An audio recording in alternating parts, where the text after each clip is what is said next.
Hey there, my name is Aaron. I'm the Next Gen pastor here at One Life. I want to take a moment to welcome you to our online service here on YouTube and say thanks for checking us out. If you're new here, there are some links right down below that you can click on that will give you more information about our church. You can find our church website, you can find songs that we sing. There are all kinds of helpful links right down there below.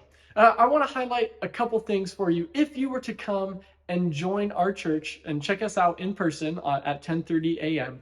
I want to let you know that if you have kids, we have environments for them. We have environments for kids that are crawling all the way through 8th grade on Sunday mornings. They'll have different rooms they can go to where they'll get age-appropriate lessons, they'll have discussions with their peers, and they'll just get to be in a safe, nurturing environment during that time on Sunday mornings. Also, if you have a middle or high school student, we have Student Life every other Sunday night starting on January 15th, where the students, middle and high school, can come together. They'll play games, they will hang out with each other, and they will open their Bibles and we'll have good discussion there as well. So those are a couple environments. If you have kids and you might want to consider checking out our church, I'd love to invite you to do that. Today, Justin is going to continue on from our conversation from last week about the vision for our church for this year. And he has a really good teaching, and I'm excited for you to hear about what's upcoming here at One Life and what the vision we believe God has for our church is.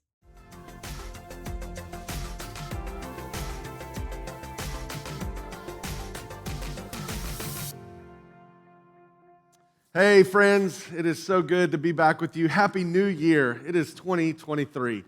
My name is Justin. I'm one of the pastors here at One Life, and I'm going to make an assumption about many of you that are watching this right now on our YouTube channel that you're pretty new around here. Maybe you've been checking us out for a few weeks. Maybe this is your first time hanging out with us, and you're trying to make a decision of whether or not you want to come and join us in person. And my prayer is that as you watch the content on our YouTube channel, that you will be encouraged and that you will just have a sense from the Lord that it's time for you to come and see us in person at 1030 Central Drive in Concord at 10:30 a.m. Today, I'm going to continue the conversation that Daniel and Carrie and myself started last week on January the 1st about our vision and our dream for this upcoming year, where we really see that the Lord is leading us in this coming year. And where we see God leading us is a continuation of where we've been in 2022. At the beginning of 2022, God really gave us this new vision, this new dream for our church family here at One Life. And it's this, that we want to be a people, a church family that brings the kingdom of Jesus to the earth, to the world around us, one life at a time through intentional relationships. And that is our unique vision, our unique desire, our unique dream that God has given our church here in Concord. That everything that we do, we want to see ourselves, we want to be leaning into this dream of bringing the kingdom of Jesus to the world around us. And so for all of 2022, we really focused in on the first half of that vision statement, that we want to bring the kingdom of Jesus to the earth. And so here's where I want to start today. I want to say this, that Jesus' church will bring his kingdom to earth in three ways. Number one, when we make much of Jesus. When we make much of Jesus, we will bring his kingdom to earth. Number two, when we make disciples of Jesus, we will bring his kingdom to earth. And then number three, we want to walk. When we walk as Jesus walked, we will bring his kingdom to earth. So let's just zoom in on those three things very quickly. Number one, to make much of Jesus. When we make much of Jesus, we will bring Jesus' kingdom to the earth. John the Baptist says this in John chapter 3, verse 30. He says about Jesus, he must become greater and greater and greater, and I must become less and less. And so when I become less and Jesus becomes more, then Jesus' kingdom will flow through my everyday life. In John chapter 12, verse 32, Jesus says this about himself. He says, when I am lifted up from the earth, I will draw everyone to myself. Now, he is foreshadowing, he is prophesying of his crucifixion, him being lifted up on the cross. But I also believe that it is a word for us as the church that when we lift Jesus up, when we make much of Jesus on the earth, then people will be drawn to him. When we make much of Jesus, Jesus' kingdom will come to the world around us.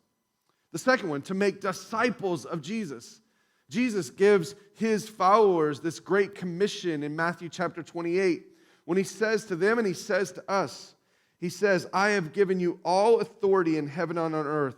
Therefore, go and make disciples of all nations, baptizing them in the name of the Father, the Son, and the Holy Spirit, teaching these new disciples to obey all of my commands that I have given you. And be sure of this, I am with you always to the very end of the age. So when we make disciples of Jesus, when we go into the world and we invite people to be followers of Jesus and they say yes to Jesus, when we disciple our kids, when we disciple our families, when we disciple one another in the church, when we are making disciples, we can be ensured that we are bringing Jesus' kingdom to the earth. And the third one, when we walk as Jesus walked, we can know that we are bringing the kingdom of Jesus to the world around us. In 1 John chapter 2, verses 6 through 8, John writes these words, those who say they live in God should walk as Jesus walked. And then he goes on, he says, dear friends, I am not writing a new commandment for you. Rather, it is an old one that you have had from the very beginning. The old commandment to love one another is the same message that you've heard before, yet it is also new to you. Its truth is seen in Jesus and now is seen in you. When we walk as Jesus walked, when we love in the way that Jesus has loved us, we will bring the kingdom of Jesus to the world around us. In 1 John chapter 4, verse 12, John goes on, he says, no one has ever seen God, but if we love one another, God lives in us, and his love is made complete in us. The world has not seen God. They don't know God. There are people in our lives, and people on our streets that have not experienced God yet. And John tells us that when we love one another, when we walk as Jesus walked, then they will see God in us and through us. I call this Incarnation 2.0. Incarnation 1.0 was that Jesus came in flesh and walked among us, moved into our neighborhood. We just celebrated that in the season of Advent, in the season of Christmas. But what John continues is this thought that now the church is the incarnation. We say the hands and feet of Jesus in the world. And as we are walking as Jesus walked, as we are loving as Jesus loved, as we are living as Jesus lives, we are bringing his kingdom to the world around us. I believe that when the church does these three things, then the world around us will start to look more and more like heaven. Will taste more and more like heaven, will smell more and more like heaven. I believe that whenever the church does these three things, God will be glorified. God will be worshiped. God will be proclaimed to the nations. God will be seen by the world around us in and through the church. This is what we want to be about here at One Life. Bringing the kingdom of Jesus to the earth by making much of Jesus, by making disciples of Jesus, and by walking like Jesus walked. Now here's the thing, and this is where we're going to lean into in 2023. We cannot do this outside of relationship with one another and with the world around us. We cannot bring the kingdom of Jesus to the world around us outside of relationships. Relationships are the strategy. They're the how. Relationships are not optional if we want to bring the kingdom of Jesus to the earth. You can't bring the kingdom of Jesus to the earth, to the world around you, if you're not living in relationship with people. So when we say earth and we say the world, when we say that we are a people bringing the kingdom of Jesus to the earth, when we say the earth, we mean human beings first and foremost. If the church is going to bring the kingdom of Jesus to the earth, then we must intentionally live in relationship in the same way that Jesus lived in relationship with the people around him. So let's take a look at how Jesus lived in relationship with the world around him and with the people that he walked with. An example of this is in Matthew chapter 8. Matthew chapter 8, verse 1, and let me read the first verse, and then I want to give you some context for what comes after verse 1. It says, large crowds followed Jesus when he came down from the mountain. All right, so here's the context. Matthew 8 comes after Matthew 7, yes. So Matthew 5, 6, and 7 are what we know as the Sermon on the Mount. It's this beautiful teaching of Jesus on what his kingdom is going to look like, what it's going to look like when it's lived out on a day-to-day basis. It's kind of Jesus' inauguration speech. And so he's unwrapping for his followers and even for the crowds, this is what my kingdom looks like, and this is how my kingdom is going to be different than the empires of the world. And so he finishes that sermon in Matthew chapter 7, and he says to those listening, he says, if you are wise, then you will hear my teachings and you will live them out. And for Jesus, he never asked people to do something that he himself wasn't willing to do. And so what we see in Matthew 8 is Jesus living out this inauguration speech. And so we come to verse 2. He's walked down off the mountain. He's finished this great teaching, this great sermon. And it says that as Jesus was walking along, a leper approached him and knelt down before him. And the leper said to Jesus, Lord, if you wish to, or if you desire to, if you're willing to, would you please heal me and make me clean? And Jesus stretched out his hand and he touched the leper. He touched the man. And Jesus said to this leper, of course I wish to, of course I desire to, so be clean. And immediately the man was healed. Immediately the man was healed. So what we see here is that Jesus finishes teaching this great inauguration speech, this great inauguration sermon, saying, this is what my kingdom will look like. He comes down off of the mountain. The crowds are pressing in on him, around him. The Message version says that he can still hear the ringing of the applause of the crowds from this great teaching. What a wonderful rabbi! Jesus could have continued walking to the beat of the applause. But he doesn't. Instead, what we see immediately in Matthew chapter 8 is that Jesus goes to work. He starts living out what he had just taught. And the first person that he interacts with is a leper. And this leper is a man that is an outcast. He lives on the fringes. He would not be allowed into the religious systems, into the religious environments. He had nowhere to belong. He was pushed to the outside. And for a rabbi like Jesus, he shouldn't have been willing to interact with this leper. But what do we see Jesus do? He stretches out his hand and he touches the man. Now, when you do studies of leprosy and people who had these skin diseases, what you will find is that these people, they would go years and years and years without ever being touched. Not even their family or the people that loved them, their friends, would be willing to touch them.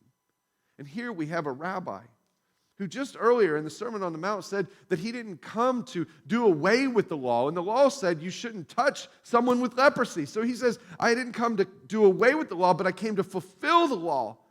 So in everybody's mind, in the audience mind, they would say Jesus would never touch a leper. What does he do? He touches him. He touches him, and by touching him, he's saying to this man, I see you. I see who you are. I see your deepest desires. I see your longings. I'm willing to meet you right where you are at, and I want to know you. In Matthew chapter 8, we see Jesus living out the Sermon on the Mount, putting the work in. And the way that he does this is not from a distance, but up close in relationship with this man with leprosy.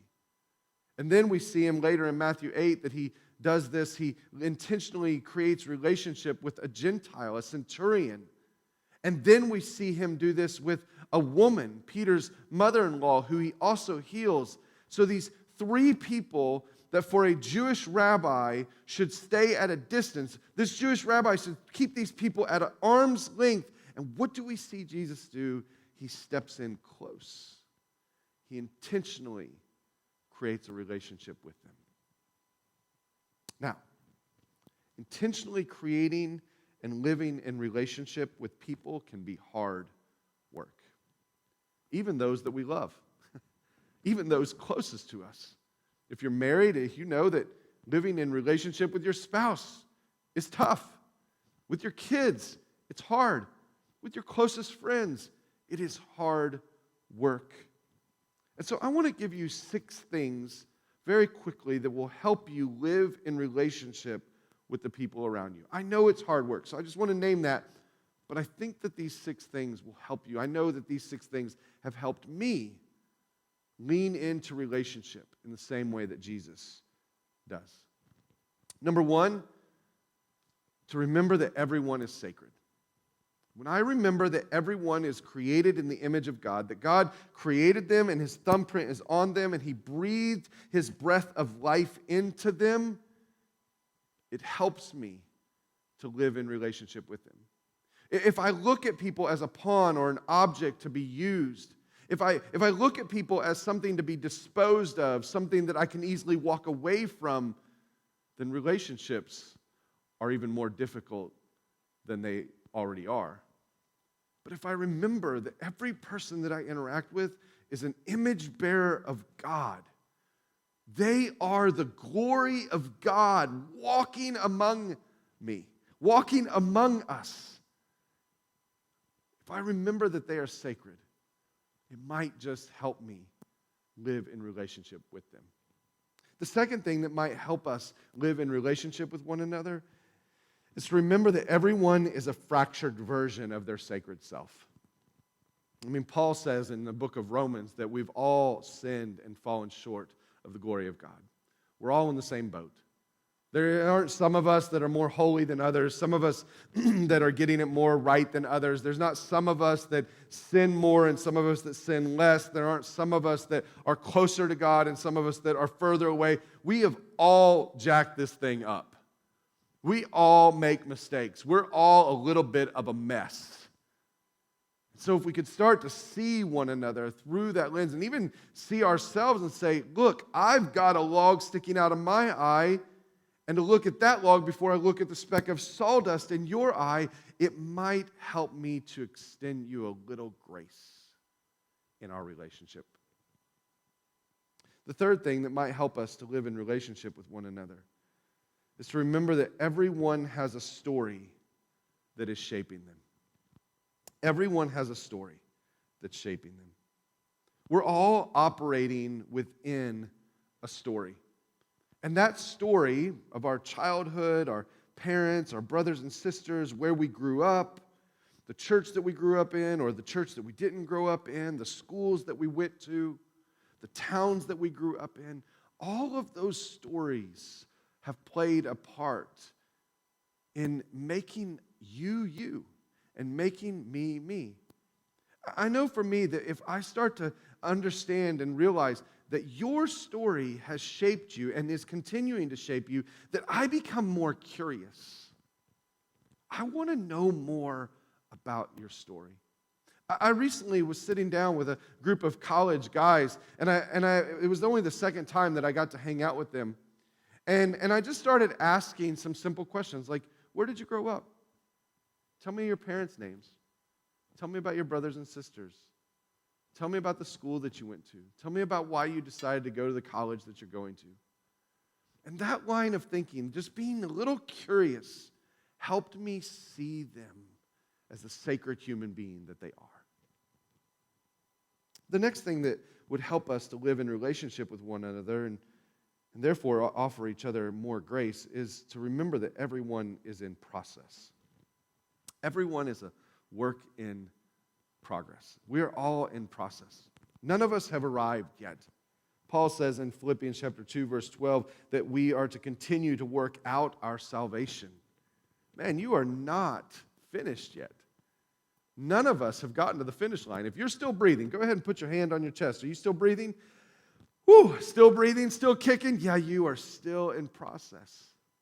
Some of the things that you believe so firmly today, you may not believe so firmly in 10 years. The stances that you take today may not be the same stances that you take in 20 years. The circumstances that you're walking in today probably aren't going to be the circumstances that you're going to be walking through in 40 years. Every one of us is in process. We can learn along the way. We can change, be transformed. My goodness, let's give each other a little bit of grace. Have we failed? Absolutely. Have we done some really dumb things? Totally. Totally. But I can be a different person today than I was 10 years ago. I think that our world needs this so badly. Because so often we will look at the version of someone 10 years ago and say, you must be that same person today. And that's just not true. It's not the gospel. And so as people of the gospel, people of the good news of Jesus, we should be the ones that believe that people can change. We should be giving people plenty of room to be transformed by the gospel, by the good news of Jesus. Everyone's in process. Number 5, everyone has a desire to belong. Man, when I look at people and I realize you want to belong to a family, you want to belong to a group of people, you want to know who your who is, I start to see you differently. I start to realize, man, I could extend an invitation that would really tap into that longing that you have. There's one question we all have: do I belong? I mean, it's like breathing. It literally is, a need in us to be a part of a people.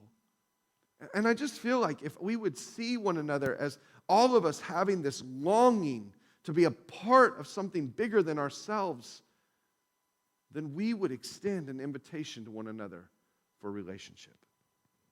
Number 6, everyone needs a little bit of help. Man, I can't do this on my own. I'm sure you can't do this on your own. I know that I'm pretty hard-headed, pretty stubborn, and I often think that I can do it on my own. But somewhere along the way, I realized I don't know everything. I don't know everything, and I can't carry all this stuff on my own. And so I started asking people for help, and it was so freeing. It was so freeing to be able to say, like, I need help. I need somebody to come alongside of me. And so if we can look at one another and say, man, you need some people to come alongside of you and to carry your burdens with you. Paul says this in Galatians chapter 2, verse 6. Carry each other's burdens, and in this way you'll fulfill the law of Christ. Help each other out. We all need a little bit of help. I know for me, whenever I remember these 6 things, or at least one or two of them, it helps me to lean into relationships. Are relationships hard? Absolutely. Are they difficult? Totally. But I believe these 6 things can help us to offer each other a little bit of grace, can extend an invitation, can walk with each other even when things get hard. So remember these 6 things. Write them down somewhere. Put them on a mirror. Put them in your car. Put them on your phone. Everyone is sacred. Everyone is a fractured version of their sacred self. Everyone has a story that's shaping them. Everyone is in process. Everyone has a desire to belong. And everyone needs a little bit of help. Now, I want to go back to the story in Matthew chapter 8 of the man with leprosy. Now remember, he walks up to Jesus and says, Lord, if you desire to, if you're willing to, would you please heal me and make me clean? And Jesus stretches out his hand and he touches the man. And Jesus says to him, of course I'm willing, so be clean. You know, this man was at the end of his rope. He had lost everything that was dear to him. He was an outcast. He was forgotten. He was unimportant. Someone who was religious would do everything in their power to avoid this man, to walk around him. Some might even argue that he was in his current state because of some sin in his life. He had most likely tried everything to overcome this terrible disease that he was suffering from. He tried to cover it up. He tried to scrape it off. He's tried to ignore it. He's tried every doctor in town, and nothing has worked. And then he hears about this new rabbi in town. And there's one last chance. He's willing to try anything to find healing, to find peace, to be restored to his family, his God, his community, to himself, to be able to belong again. And so he asks in a place of desperation, are you willing? Are you willing? Can you make me clean? What's this man asking for? Of course, he's asking for healing. He didn't want to have leprosy anymore. But he was asking for something much deeper. And that something that was much deeper was he wanted to be known. He wanted to be able to live in relationship again. He wanted a place to belong. And Jesus met this man in that circumstance. And he didn't heal him by speaking into his circumstance, although he could have. He could have just spoken a word over the man and he would have been healed. He didn't heal him by praying over his circumstance, although he could have prayed and the man would have been healed. Instead, he touched him. He did what no one else was willing to do. And I believe he did this on purpose. I believe it was a sermon illustration. It was communicating something very important. And that was this: I'm willing to be with you. I'm willing to be where you are. I'm willing to be with the people that no one else is willing to be with. This was the way of Jesus. Intentionally living in relationship with the world right in front of him.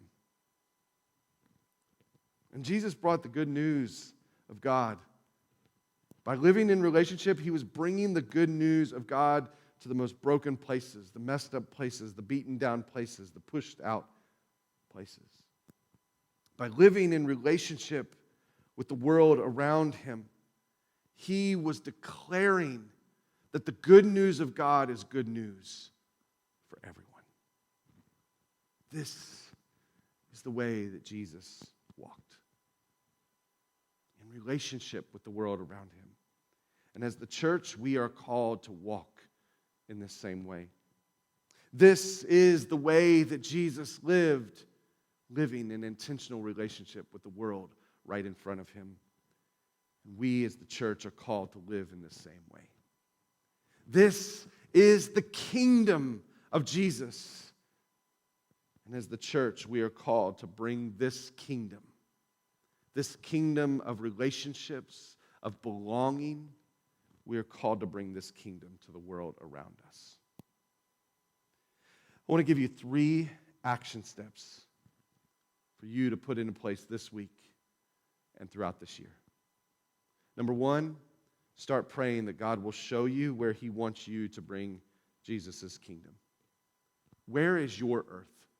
So when we say that we want to be a people bringing the kingdom of Jesus to the earth, we understand that you have a little slice of earth that Jesus has purposefully placed you in.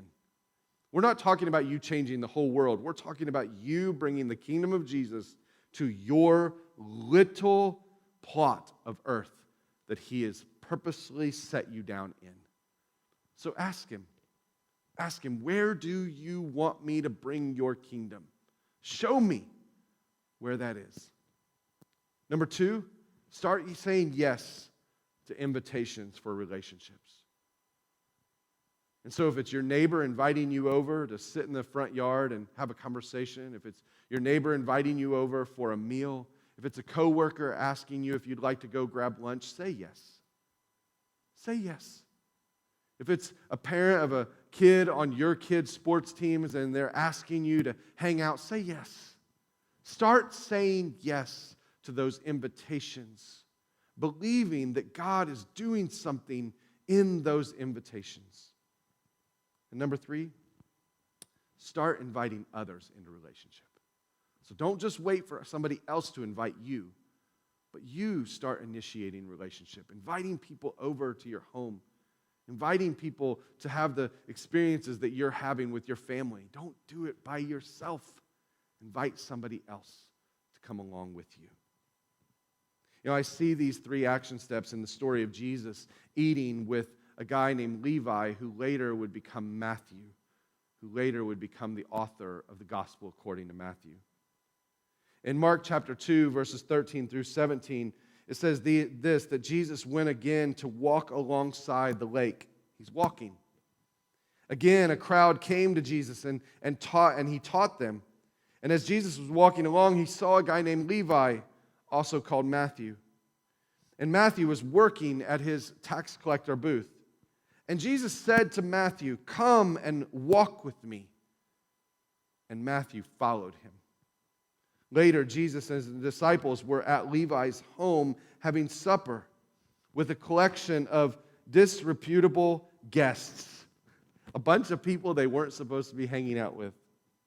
Unlikely as it seems, more than a few of them had become followers of Jesus. Now, the religious scholars and the Pharisees saw him keeping this kind of company, and they really tore into Jesus' disciples and said, "What kind of example is this, acting cozy with the misfits?" Jesus overheard the question and said, "Who needs a doctor, the healthy or the sick?" And Jesus said, "I'm here inviting the sin sick, not the spiritually fit." We see that Jesus said yes to invitations to go and sit with Matthew and his friends. We see that Jesus invited others to come and sit at the table. We see that Jesus was just living out his Father's will to bring the kingdom of heaven to the world around him. I encourage you to do the same in 2023. If you would, extend your hands and receive the benediction as we close out our time together. Those who say they live in God should walk as Jesus walked. Dear friends, I am not writing a new commandment for you. Rather, it is an old one that you have had from the very beginning. This old commandment, to love one another, is the same message that you have heard before, yet it is also new. Its truth is seen in Jesus and is now seen in you. May it be so, my friends. May it be so. Grace and peace. All right, thank you for making it to the end of our service today. Again, I want to remind you, just below this video are a bunch of links you can click that will take you to other helpful resources. I want to invite you to join us on a Sunday morning at 10:30 a.m. at 1030 Central Drive Northwest here in Concord. I look forward to meeting you and seeing your smiling face, and I hope to see you sometime soon. Grace and peace.